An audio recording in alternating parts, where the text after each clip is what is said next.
friends. This is your host again to welcome you through the creaking door into the inner sanctum. Come in. Come on in. I want you to meet Ambrose, our man-shy ghost. The other night in a graveyard, he bumped into a human and was so frightened he turned flesh color. Yes, poor Ambrose. He's got a bad case of ants in his fantasies. He's so upset he's just a ghost of his former ghost. Was a time when we held high hope for Ambrose. Oh, yes, at Abnormal U, he was cited by his classmates as the personality most likely to split.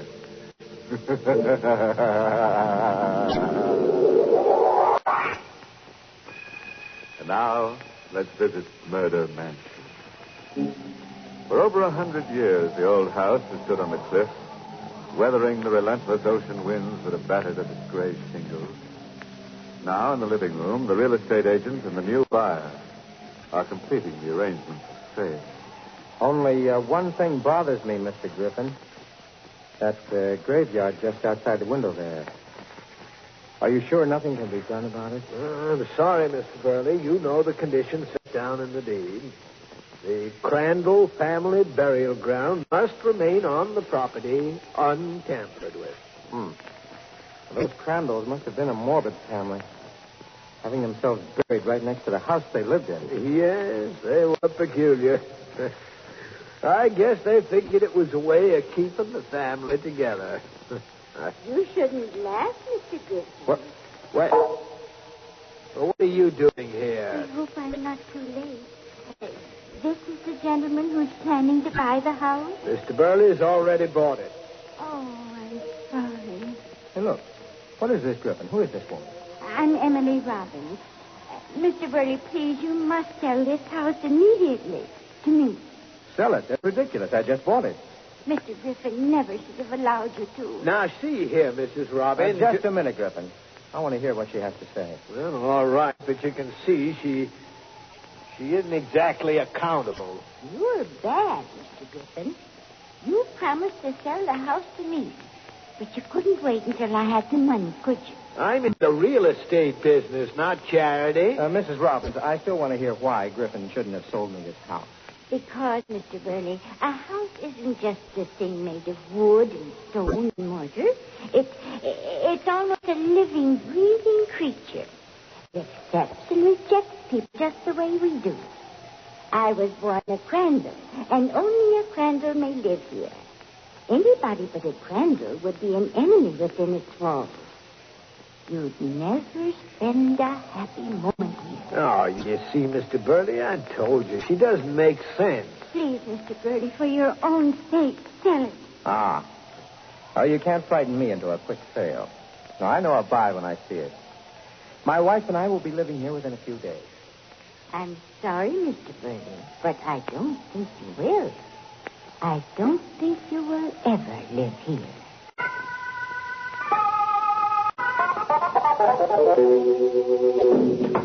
Helen. Oh, Helen. Mr. Burley? Yes, Ada.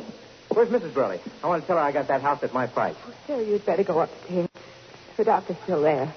Doc? What's the matter? Oh, Mr. Burley, What is it, Ada? What is it? your wife is dead. What? She seemed so well after lunch. She was upstairs napping, and when she didn't come down at the usual time, I went up. I tried to wake her, but Helen dead? No, it can't be. It just can't be. I tried to get you everywhere. But she hadn't been sick. There's no reason she should die. Dr. Hirschman said the same thing. He said... Oh. Hello? Is Mr. Burley there, please? Well, Mr. Burley can't come to the phone right now. He... Oh, it's all right, Ada. I'll take it. Yes, sir. Hello? Mr. Burley, this is Mrs. Robbins. Listen. I called to ask you if you've changed your mind about selling the house.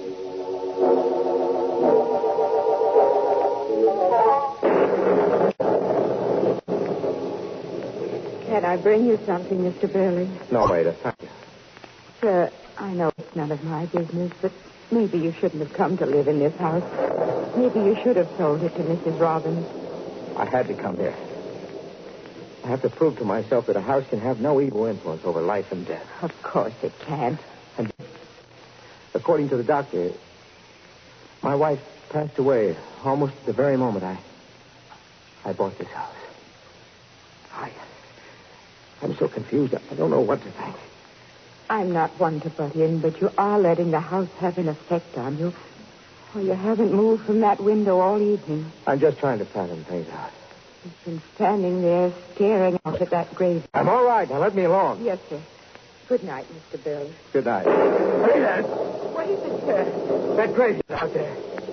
When the lightning flashed just then, I saw it. So what? There was a new headstone among the old ones. A brand new headstone.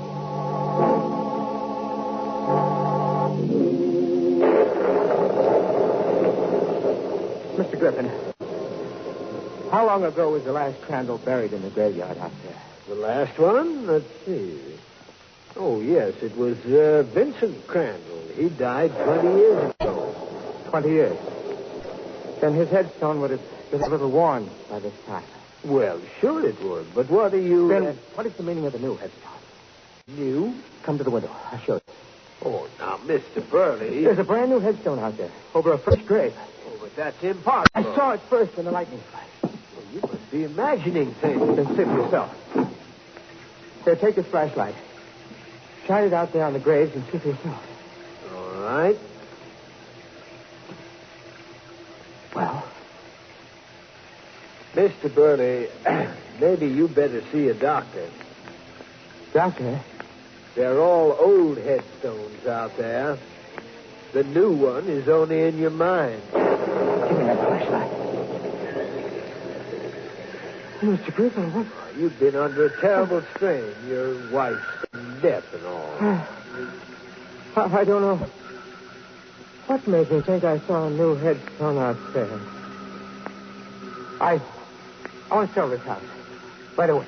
Well, you know, it takes a little time to arrange the sale. What about that Robbins woman? She'll buy it. She's been bothering me all along to sell it to her. Yeah, but Mrs. Robbins can't pay you a decent price. Well, I don't care. I'll take anything she offers. I want you to get in touch with her. All right, Mr. Burley, I'll call her in the morning. No. I can't wait until then. I want this house sold tonight.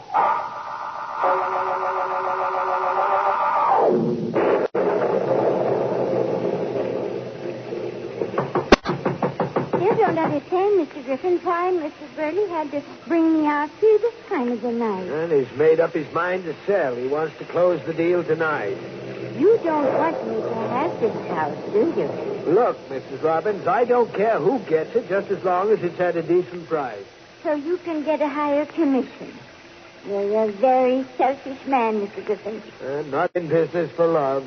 Your wife did well to meet you. He was as crazy as you are. Why doesn't he answer the door? What's taking him so long? Listen, what was that? Someone's screaming. It came from... Say, the garage. There's a light in there. Come on. Whoever screamed must be in that garage. Well, we'll soon find out. But maybe it isn't safe for us to go in there. That's a chance I'm going to have to take. What? Ada. Mr. Griffin Well, that was you who screamed, huh? says, Why? What happened? Mr. Burley, What is it, Ada? What about Mr. Burley? he's dead. What? He left the house an hour ago. I looked out of the window and noticed that the garage here was lit. I came out and I found him slumped over the car dead. How dreadful. Well, this place is filled with carbon monoxide fumes. It wouldn't have happened. None of it. If he hadn't bought the house. Now, look, Mrs. Robbins, this is no time for that superstitious nonsense of yours. She's right, Mr. Griffin. It is nonsense. What do you mean, Ada? Here, look. On the back seat of the car. Good Lord. A new headstone.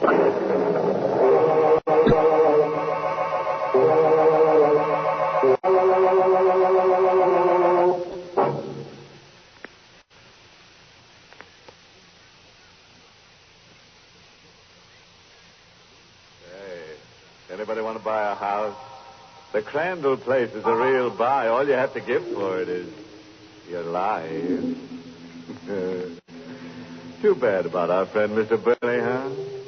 Thought he was getting a bargain basement, but instead he's ended up in a basement he didn't bargain for. Yes, he should have taken old Lady Robin's advice, which, in a phrase, was, one man's menage is another man's more.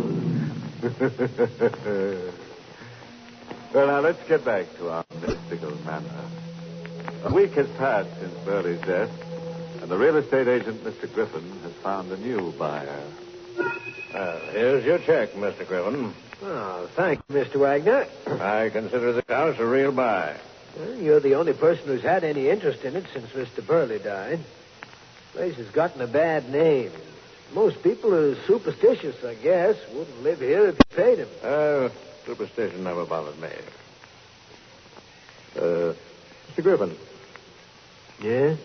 What are you looking at that way? There's a graveyard out there. I don't understand. Understand? What are you trying to say? There were always 10 graves out there, I'm sure.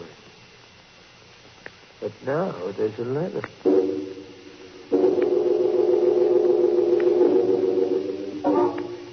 I'm sorry, Mrs. Robbins, but nothing you say can persuade me to sell. Please, Mr. Wagner, for your own sake, don't be stubborn. It may cost you your life. You know what happened to Mr. Burley and his wife. Well, I've always prided myself on being a jinx breaker. Oh, be sensible. That's a very silly reason to live here. Maybe I have another reason, too. What do you mean? Charles Burley was a very close friend of mine. Oh, I didn't know that. I told it to Mr. Griffin. Now I'm telling you. I knew Burley like a brother. Everything about him. Mrs. Robbins, he wasn't the type to commit suicide. Oh, but he didn't commit suicide. Oh, you seem to know a lot about it. I do. Then maybe you can tell me who killed him. I can. Who? This house is the killer. Now, look. Oh, it is, Mr. Wagner. I know. You don't believe me, do you? Of course not. Soon you'll find out that I'm telling the truth. That sounds like a threat. No, Mr. Wagner. I'm not threatening you. I'm just trying to help. I'm just giving you a chance to live. One more chance to sell me this house at my price. And if I refuse? If you don't sell it to me now, well, then I'll buy it after your death. I see. Well, Mrs. Robbins, there's nothing more we can talk about. I'm sure you know your way out. Good afternoon.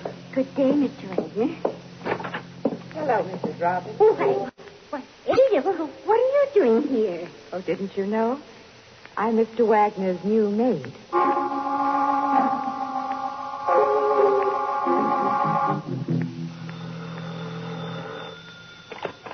Hello. Mr. Griffin? Yes? Come over here to the Crandall house right away. Mr. Wagner wants to see you. What, who is this? It's very important, Mr. Griffin. Come as quickly as you can. Yes, but who is this? Hello.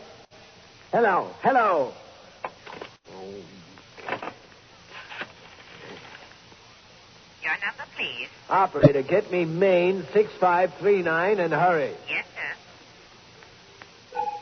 I'm sorry, sir, but that line is disconnected. Disconnected? What? Well, that's impossible. I just spoke to someone at that number. Try them again. I'm sorry, sir, but I checked. There is no way I can get you the number.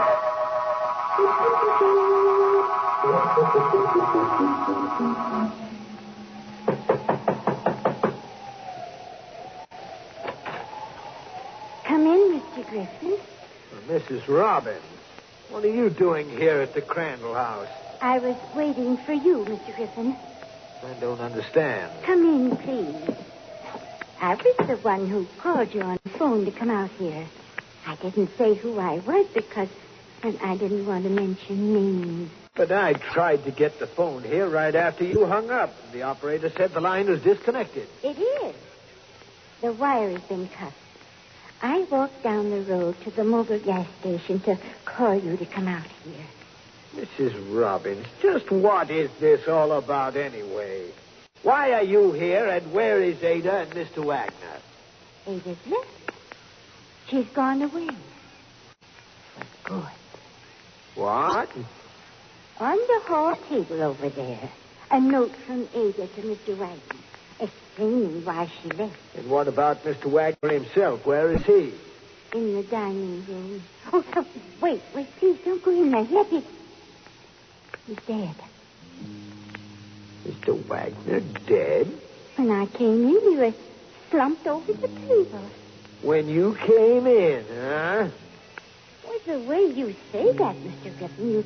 You make it sound like you think I killed poor Mr. Wagner. Well, what should I think? Oh, I wouldn't do a thing like that. Then suppose you tell me exactly what you're doing out here tonight. Well, it's like this, Mr. Griffin. I was home in bed, but I couldn't sleep. A strange feeling kept running through me that I should come out here and try to convince Mr. Wagner that he should sell the house before another day passed. Oh, a feeling. You can believe me. Oh, sure. When I arrived out here, the door was open and everything is just as you see it. What about the police? I didn't call them. Why not? Because I wanted to speak to you first. Speak to me with a murdered man in the next room? It wasn't murder. It was just the will of this house. And I want this house. You'd do anything to get it, wouldn't you? Yes. Anything. Even murder? Yeah. Mrs. Robbins, I'm driving down the road to make a phone call to the police.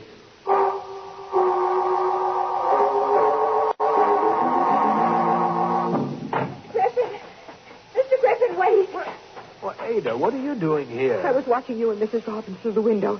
Mr. Wagner is dead. I know. But how could you? You left the house this morning. I saw his body slumped over the table. You think the same as I do, don't you? Oh, what do you mean by that? You suspect Mrs. Robbins, too. In a way. But I also suspect you, Ada. Me? But I can't exactly figure out what your game is. Game?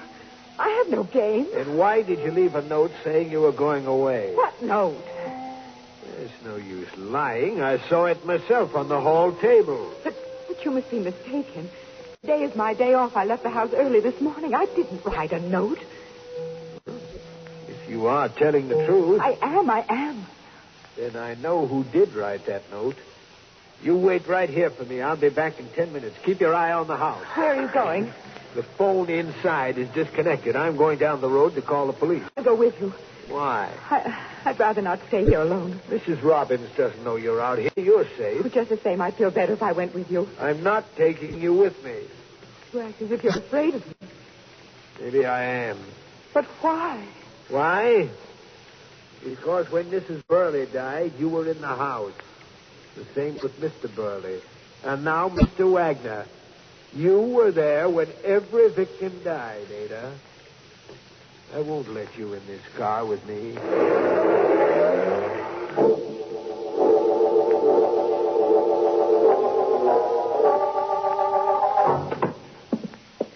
You called the police, Mr. Griffin? Yes, they're on the way out now.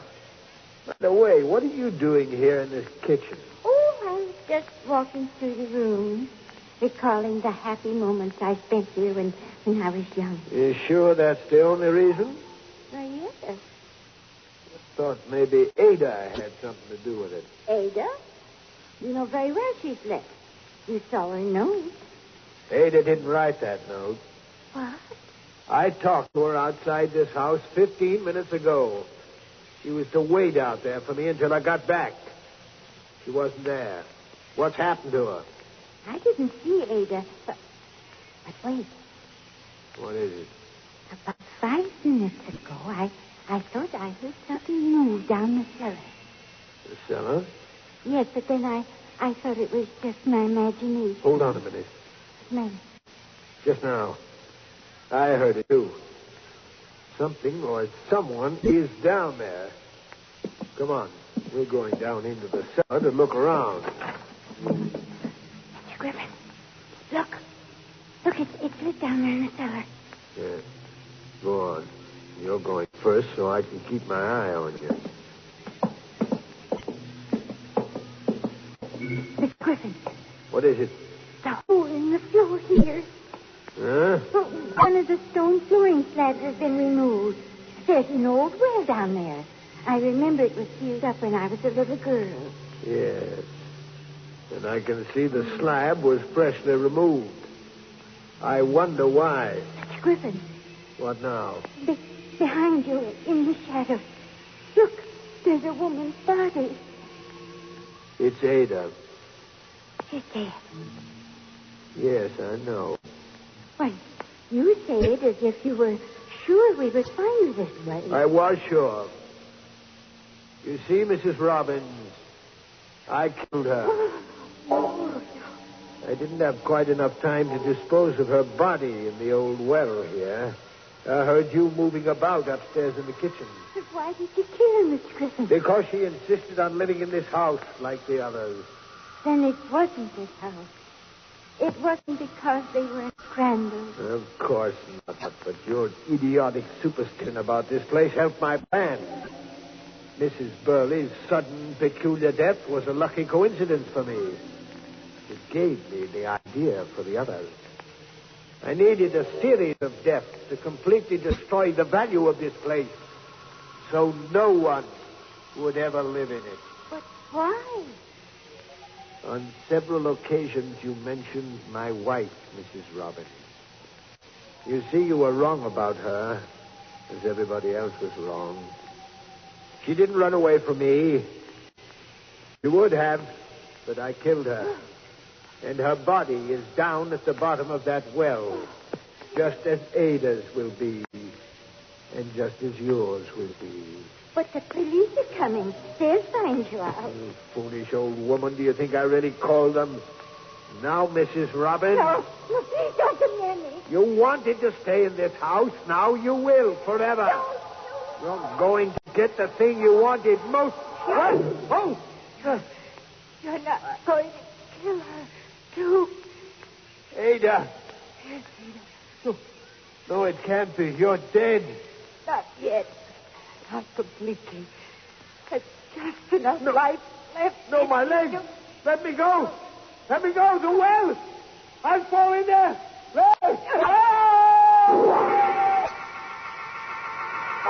Ada. Oh, Ada. You thought it was nonsense, didn't you, Mr. Griffin? But it was this house that kept her alive long enough to protect me. My house, Mr. Griffin.